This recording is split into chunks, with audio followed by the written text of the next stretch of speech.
पुस्तक का नाम गायत्री महाविज्ञान भाग 3।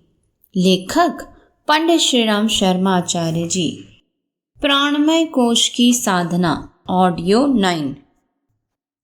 समान प्राण उदर में नाभि के नीचे रहता है। पाचन इसका मुख्य कार्य है। गर्मी, उष्णता एवं पित्त को समान का प्रतीक कहते हैं।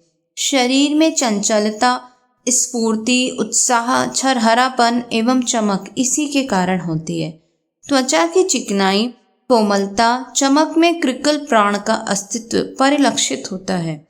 खूब भूख लगना, अधिक आहार करना, जल्दी पचा लेना, सर्दी के प्रभाव से व्यथित न होना समान की विशेषता है। जिनमें यह प्राण कम होगा वे सर्दी बर्दाश्त न कर सकेंगे। जाड़ों में उनकी देह लुंज पुंज सी हो जाएगी। कानों को, उंगलियों को, पैरों को बड़ी ठंड लगेगी। ठंडे जल में जाड़े के दिनों में स्नान करना उन्हें बड़ा कष्टकर होगा। अधिक कपड़े लादे रहने पर भी ठंड न छूटेगी। ऐसे लोगों का जरा से भोजन से पेट भर जाता है। गर्म पदार्थ खाने की, धूप या अग्नि के निकट बैठने की इच्छा रहती है। ऐसे मनुष्य अपनी दुर्बलता के कारण सर्दी को बर्दाश्त नहीं कर पाते, पर गर्मी का मौसम उनकी प्रकृति के अनुकूल पड़ता है। समान की न्यूनता के कारण शरीर में उष्णता कम रहती है, उसकी पूर्ति गर्म मौसम से हो जाती है। ऐसे लोगों की नाड़ी पतली चलती है। समान प्राण का स्वास्थ्य से बड़ा संबंध है। इंद्रियों की रसानुभूति समान के आधार पर घटती बढ़ती रहती है। स्वादिष्ट पदार्थ, मनोरम दृष्टि, मधुर ध्वनि, सुखद स्पर्श, सुरभित गंध को भली प्रकार ग्रहण करने और इससे आनंदित होने की क्षमता समान प्राण वालों में होती है। जिसका समान घट जाएगा वह सब प्रकार की सुखद परिस्थितियां होते हुए भी खिन्न, असंतुष्ट एवं झुंझलाया हुआ रहेगा। देह का कोई न कोई अंग बीमारी का कष्ट पाता रहेगा। ऐसे लोगों को सन्निपात, मोतीजरा आदि तीव्र रोग तो नहीं होते, पर जुकाम, खांसी, पेट का भारीपन, सिर दर्द, दांतों का हिलना, आंखों की कमजोरी, देह का टूटना, थकान जैसे मंद रोग घेरे रहेंगे। एक से पीछा छूटने से पहले ही दूसरा नया उत्पन्न हो जाएगा। समान पित्त का प्रतीक है। कृकल कफ का प्रतिनिधि। कृकल कफ का प्रतिनिधि है। दोनों के मिलने से बाद बनता है। इन तीनों के उलझने, सुलझने और घटने बढ़ने से बीमारी और तंदुरुस्ती का चक्र घूमता है। कहा जाता है कि बीमारी की जड़ पेट में है। इसका अर्थ यही है कि नाभि चक्र के निवासी समान और कृकल ही हमारे स्वास्थ्य के अधिपति हैं। इन पर अधिकार होने से चिरस्थायी स्वास्थ्य का स्वामित्व प्राप्त होता है। उदान प्राण का निवास कंठ है। यह श्री और समृद्धि का स्थान है। लक्ष्मी जी का केंद्र कंठकूप की स्फुटा ग्रंथि को माना गया है।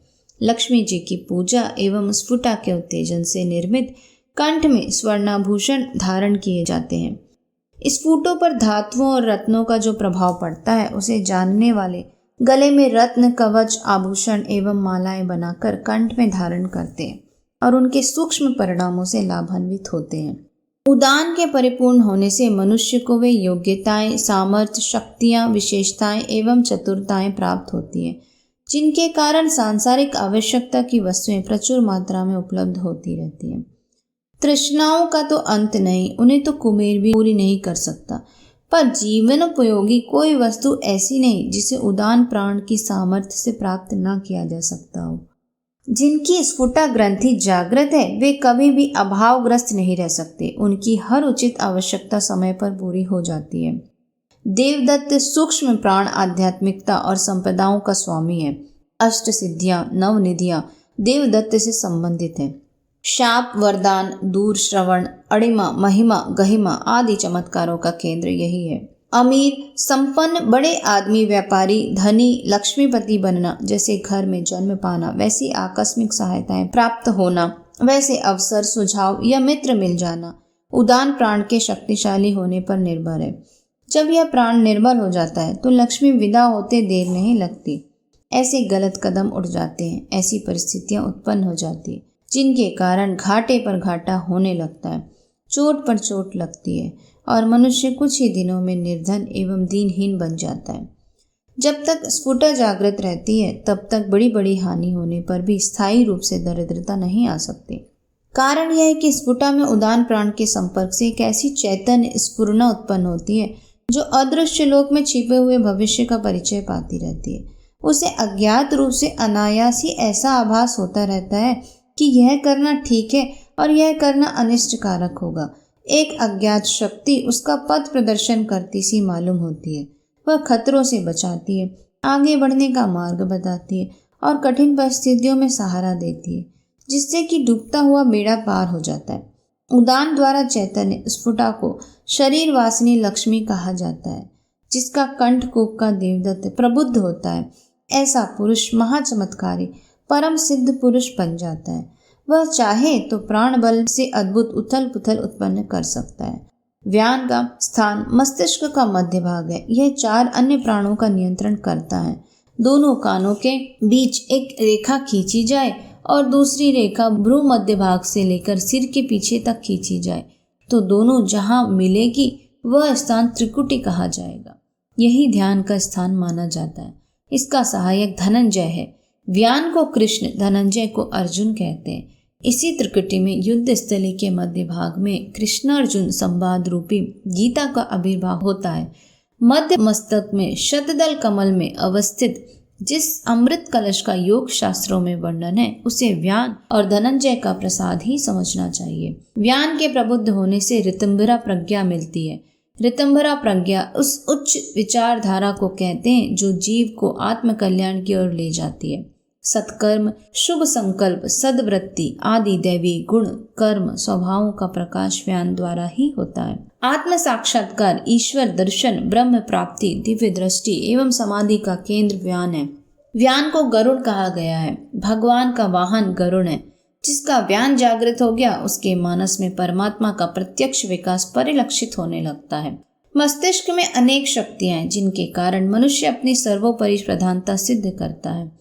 संसार में ऐसे कितने ही महापुरुष हुए हैं जिनकी अद्भुत मानसिक योग्यता एवं प्रतिभा ने लोगों को हैरत में डाल दिया है। यह धनंजय प्राण के विकास का चमत्कार है। मस्तिष्क में अनेकों शक्तियों का निवास है। व्यवस्था शक्ति, ग्रहण शक्ति, निर्णय शक्ति, रचना शक्ति, आमोद शक्ति, उपक्रांति शक्ति, अनुवर्तन शक्ति आदि अगणित शक्तियां मस्तिष्क से भरी पड़ी हैं। सभी प्रकार की भली बुरी तुच्छ महान शक्तियों का भंडार मस्तिष्क है। इस आधार पर सुव्यवस्था एवं अव्यवस्था का आधार धनंजय प्राण है। यदि उसमें कुछ गड़बड़ी हो तो मनुष्य में अनेक मानसिक त्रुटियां उत्पन्न हो जाती हैं। ऐसे लोग मूर्ख, मंदबुद्धि, चिंतित, दुखी एवं उलझनों में उलझे रहते हैं। किसी व्यक्ति का पूर्ण मस्तिष्कीय विकास तभी हो सकता है जब उसका व्यान ठीक हो और उसका मंत्री धनंजय जागृत होकर काम करे। 10 प्राणों को सुषुप्त दशा से उठाकर जागृत करने, उसमें उत्पन्न हुई कुप्रवृत्तियों का निवारण करने, प्राण शक्ति पर परिपूर्ण अधिकार करने एवं इस महाशक्ति द्वारा सांसारिक एवं आत्मिक जीवन को सुसंपन्न बनाने के लिए प्राण विद्या का जानना आवश्यक है। जो इस विद्या को जानता है उसका प्राण संबंधी न्यूनता एवं विकृति के कारण उत्पन्न होने वाली कठिनाइयां दुख नहीं देती। प्राण विद्या को ही हठ योग भी कहते हैं। हठ योग के अंतर्गत प्राण परिपाक के लिए बंध, मुद्रा और प्राणायाम के साधन बताए गए हैं।